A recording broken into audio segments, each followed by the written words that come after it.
This video sponsored by School of Business Organization Private Limited. ஷார்ட்டாக சொல்லணும்னா SPO.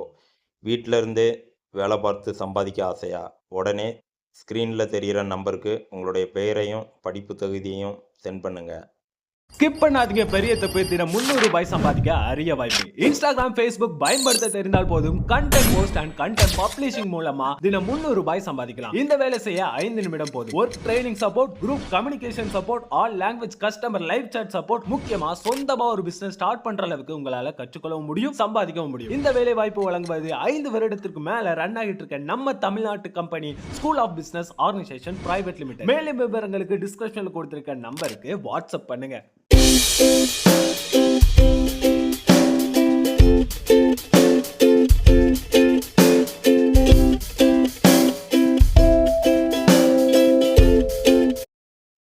Hi friends, welcome to GSVVM Indians. இன்றைக்கி நம்ம சேனலில் சூப்பரான சைடிஷ் பார்க்க போகிறோம். சாதத்துக்கு, சப்பாத்திக்கு, தோசைக்கு எதுக்குனாலும் இது ரொம்ப பொருத்தமாக இருக்கும். நீங்களும் இதே மாதிரி ட்ரை பண்ணி பாருங்கள். ட்ரை பண்ணி பார்த்துட்டு எப்படி இருந்ததுன்னு சொல்லுங்கள். நீங்கள் இப்போ தான் இந்த சேனல் ஃபஸ்ட் டைம் பார்க்குறீங்கன்னா GSVVM இண்டியன்ஸ்க்கு சப்ஸ்கிரைப் பண்ணிக்கோங்க. கூடவே ஒரு லைக் போட்டுட்டு பாருங்கள். லைக் போடாமல் மட்டும் பார்க்காதீங்க. வாங்க இப்போ வீடியோக்குள்ளே போகலாமா? இன்றைக்கி இந்த ரெசிபி பண்ணுறதுக்கு நான் கத்திரிக்காய் எடுத்திருக்கேன். கத்திரிக்காய் 1/2 கிலோ கத்திரிக்காய் எடுத்திருக்கேன். இதை நல்லா பொடிசாக கட் பண்ணி தண்ணியில் போட்டு வச்சுருக்கேன். நீங்களும் இதே மாதிரி வச்சுக்கோங்க. கத்திரிக்காய் எந்த கத்திரிக்காய் வேணாலும் எடுத்துக்கலாம். இப்போ கடாயில் கொஞ்சமாக எண்ணெய் சேர்த்துக்கலாம். சேர்த்து கொஞ்சமாக கடுகு சேர்த்துக்கோங்க. கடுகு பொரிஞ்சதும் கூட ஒரு பச்சை மிளகாய் கட் பண்ணி சேர்த்துக்கோங்க. பச்சை மிளகாய் காரத்துக்கு கூடவே ஒரு கொத்து கருவேப்பிலை சேர்த்து அது கூட வெங்காயம் இங்கே சேர்த்துக்கோங்க. வெங்காயம் ஒரு 2 பெரிய வெங்காயம் பொடிசாக கட் பண்ணி சேர்த்துக்கோங்க. நல்லா பொடிசாக கட் பண்ணிக்கோங்க. சேர்த்து இதை நல்லா வதக்கி விட்டுக்கலாம். இப்போ நல்லா வதங்கிருச்சு. கூட ஒரு தக்காளி பழம் மட்டும் நம்ம சேர்த்துக்கலாம். ஒரே ஒரு தக்காளி பழம் சும்மா ரஃப்பாக கட் பண்ணி சேர்த்துக்கோங்க. இதையும் நல்லா கலந்து வதக்கி விட்டுக்கலாம். இப்போ பார்த்தீங்கன்னா தக்காளி பழம் நல்லா வதங்கிருச்சு. இப்போ நம்ம கட் பண்ணி வச்சுருக்கிற கத்திரிக்காய் இதோட சேர்த்துக்கலாம். தண்ணியிலேருந்து எடுத்து இதில் போட்டு சேர்த்து நம்ம வதக்கி விட்டுக்கலாம் நல்லா. ஃபஸ்ட்டு கத்திரிக்காய் நீங்கள் இதுக்கு பச்சை கத்திரிக்காய் சேர்த்திங்கன்னா இன்னும் சுவையாக இருக்கும். எந்த கத்திரிக்காய் உங்களுக்கு அவைலபிளாக இருக்கோ அதை கூட சேர்த்துக்கோங்க. இப்போ இதை நாம் நல்லா கலந்து விட்டுக்கலாம்.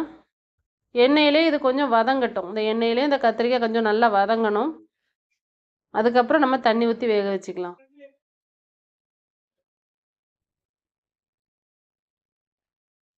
இப்போ ஓரளவு நல்லா கலந்து விட்டாச்சு.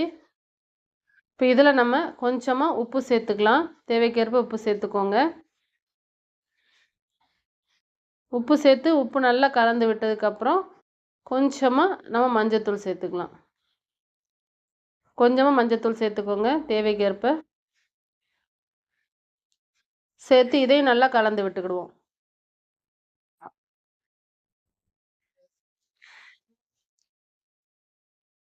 இப்படி எண்ணெயிலே நம்ம பிரட்டி பிரட்டி எடுக்கும்போது கத்திரிக்காய் கொஞ்சம் வெந்துடும். கத்திரிக்காய் வதங்குறதுக்கு நமக்கு ரொம்ப நேரம் ஆகாது.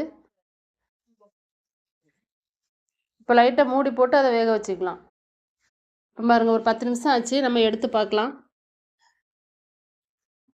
கத்திரிக்காய் ஒரு 3/4 கிட்ட வெந்துருச்சு.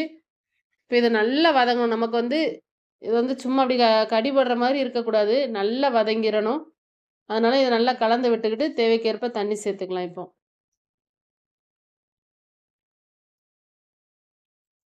தண்ணி சேர்த்து திரும்ப இதை நல்லா கலந்து விட்டுக்கோங்க.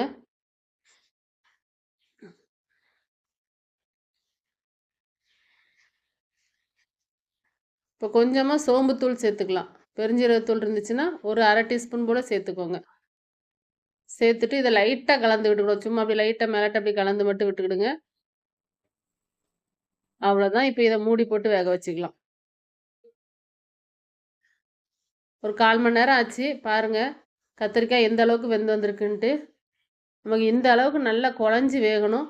இதை அப்படியே லைட்டாக கரண்டி வச்சு நம்ம அமுக்கி அமுக்கி கொடுத்தோம்னா நல்லா குழஞ்சிரும். இந்த மாதிரி அமுக்கி அமுக்கி கொடுங்க. கத்திரிக்காய் கடிபடக்கூடாது.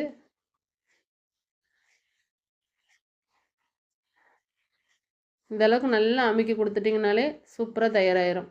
கடைசியாக இதில் கொஞ்சமாக தேங்காய் துருவி எடுத்துருங்க. அந்த தேங்காய் மட்டும் இல்லை சேர்த்துக்கலாம். மிக்ஸி ஜாரில் போட்டு லைட்டாக துருவி எடுத்துக்கோங்க. அதை சேர்த்து நம்ம கலந்து விட்டுக்கலாம். அவ்வளவுதான், சுவையாக தயாராகிடுச்சு நமக்கு இந்த கத்திரிக்காய் கூட்டு. இது வந்து எல்லா சாப்பாட்டுக்குமே நம்மளுக்கு சைடிஷ்க்கு ரொம்ப நல்லா இருக்கும். பொதுவாக இட்லி, தோசை, சாதத்துக்கு ரொம்ப அருமையான சைடிஷ்டு. நீங்களும் இதேமாதிரி ட்ரை பண்ணி பாருங்கள். எப்படி இருந்ததுன்னு கமெண்டில் சொல்லுங்கள். உங்களுக்கு இந்த வீடியோ பிடிச்சிருந்தா GSVVM இண்டியன்ஸ்க்கு சப்ஸ்கிரைப் பண்ணிக்கோங்க. தேங்க்யூ.